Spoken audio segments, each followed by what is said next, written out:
agenda whatsoever when we work with newcomers, but we have a lot of non-Muslims that are volunteers that work with them on a day-to-day basis. And for them, they have a much clearer understanding of who they are. With that, I would like to invite Reanna Teskey. Reanna, she's right here. She's a very dedicated volunteer, has been working with the newcomers for a long time now, and she has some stuff to say. Reanna. All right, so when Tima asked me to speak, I actually offered a few other people to speak. I offered actually a few other people to speak, and for other reasons they didn't come. I think a big part of it is, as Tima said, people are observing Ramadan right now, and they're living their lives.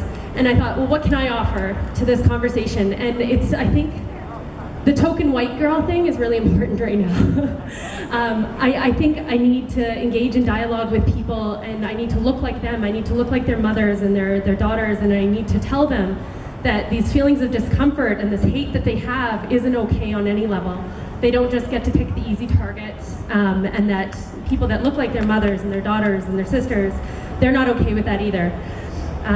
So I want to say activism's not going to be perfect. We're going to screw up. I'm sure some of us who have been up here already and spoke have misspoke. Maybe we've offended some people. Maybe we've offended people just by being the wrong person to speak for the cause, and that's too bad. Activism isn't going to be perfect. It's going to be a shaky voice, shaky hands, and reading from your phone in front of everybody. I want to encourage everybody here that maybe doesn't have a clear reason to be here. You know, maybe they're not Muslim. Maybe they, have never connected with refugees. Maybe they don't know who everybody is at this event and why they're even here, but they're here, right? They find something to connect with. Don't get lost in the buzzwords of activism. Don't get lost labeling yourself. If you're here, you have good intentions, work it out with somebody. Talk to people around you. My involvement has been with the refugees and just sitting with people, and I've made a total fool of myself in so many ways.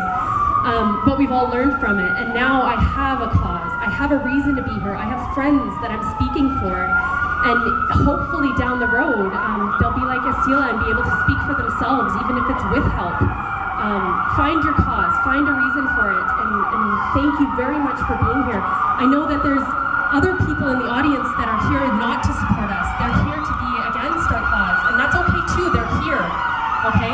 Maybe they're wearing a Trump hat and pissing you off. Maybe they are engaging in dialogue that's not so helpful, but they're here and they can hopefully hear some of our words, and maybe they come 20,000 more times and something kind of clicks for them.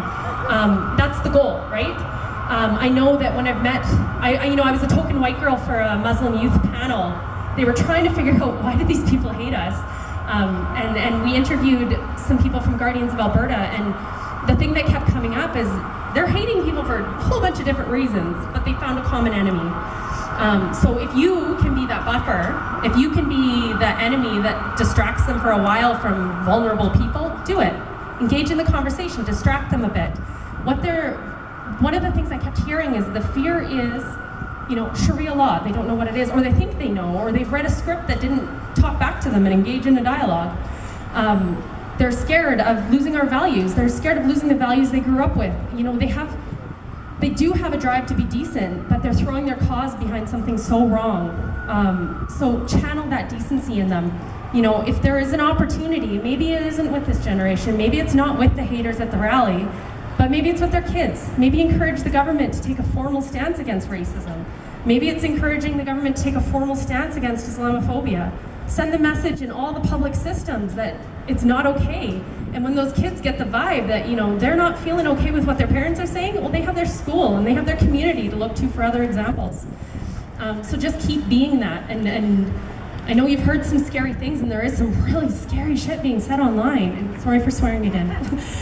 Scary stuff being said online, but people are internet warriors, and I really feel like there is some good and decency, and we need to channel it in a good way. You guys are doing exactly that. Thank you for being here.